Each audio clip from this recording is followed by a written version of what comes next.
एक बहुत ही important judgement में सुप्रीम कोर्ट ने केस फाइल करने की टाइम लिमिट यानी लिमिटेशन पीरियड कब से शुरू होती है ये क्लियर किया है। ये केस लिमिटेशन एक्ट 1963 के आर्टिकल 58 से रिलेटेड था जो विल्स को चैलेंज करने के बारे में है। कोर्ट ने कहा कि टाइम लिमिट तब से शुरू होती है जब कॉज ऑफ एक्शन बनता है, न कि तब से जब अफेक्टेड पार्टी को पूरी जानकारी मिलती है। ये रूलिंग बहुत इंपॉर्टेंट है क्योंकि ये लिटिगेशन के एक क्रूशियल एस्पेक्ट पर क्लैरिटी देता है। जजमेंट में ये जोर दिया गया है कि केस फाइल करना स्टिपुलेटेड टाइम फ्रेम में ही जरूरी है, चाहे इश्यू की पूरी समझ हो या ना हो।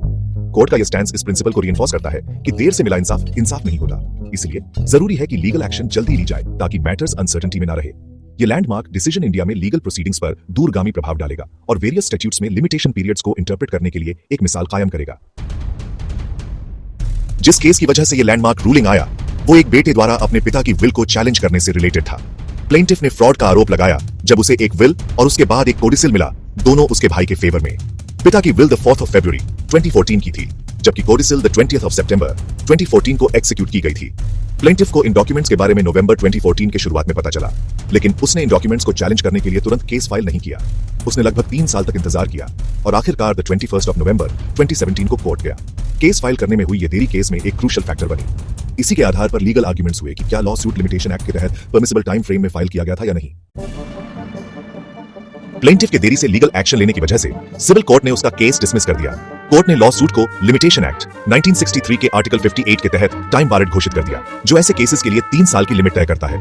हताश न होते हुए प्लेंटिफ ने इस डिसीजन के खिलाफ गुजरात हाई कोर्ट में अपील की। हाई कोर्ट ने नॉलेज और full knowledge of the alleged fraud के बीच डिफरेंस करते हुए प्लेंटिफ के फेवर में रूलिंग दिया।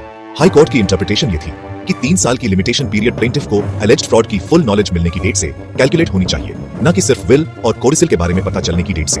इस इंटरप्रिटेशन ने लिमिटेशन पीरियड के कंसेप्ट में सब्जेक्टिविटी का एक लेयर इंट्रोड्यूस कर दिया। इसने लीगल डिस्प्यूट्स में फुल नॉलेज क्या होता है इस पर आर्ग्यूमेंट्स के लिए दरवाजे खोल दिए। यह केस आखिरकार सुप्रीम कोर्ट पहुंचा, जिसने गुजरात हाई कोर्ट के डिसीजन को ओवरटर्न कर दिया। सुप्रीम कोर्ट ने नॉलेज और फुल नॉलेज के बीच के डिफरेंस को सिरे से रिजेक्ट कर दिया और आर्टिकल 58 के स्ट्रेट फॉरवर्ड एप्लीकेशन पर जोर दिया। सुप्रीम कोर्ट ने कहा कि लिमिटेशन पीरियड तब शुरू होती है जब कॉज ऑफ एक्शन अराइज होता है, जो इस केस में नवंबर 2014 में प्लेंटिफ को विल और कोडिसिल के बारे में पता चलने पर हुआ था। कोर्ट ने एलिजेड फ्रॉड की फुल नॉलेज होने की जरूरत के आर्गुमेंट को डिसमिस कर दिया। जस्टिस पंकज मिथाल और जस्टिस SVN भट्टी की बेंच ने दिए इस जजमेंट में कोड ऑफ सिविल प्रोसीजर के ऑर्डर सेक्टर रूल 11D की इंपॉर्टेंस पर हाईलाइट किया गया। इस रूल के तहत स्टैट्यूटरी लिमिटेशन पीरियड के बाद फाइल किए गए क्लेम्स को रिजेक्ट करना जरूरी है, भले ही डिफेंस स्पेसिफिकली ये इश्यू रेज ना करे।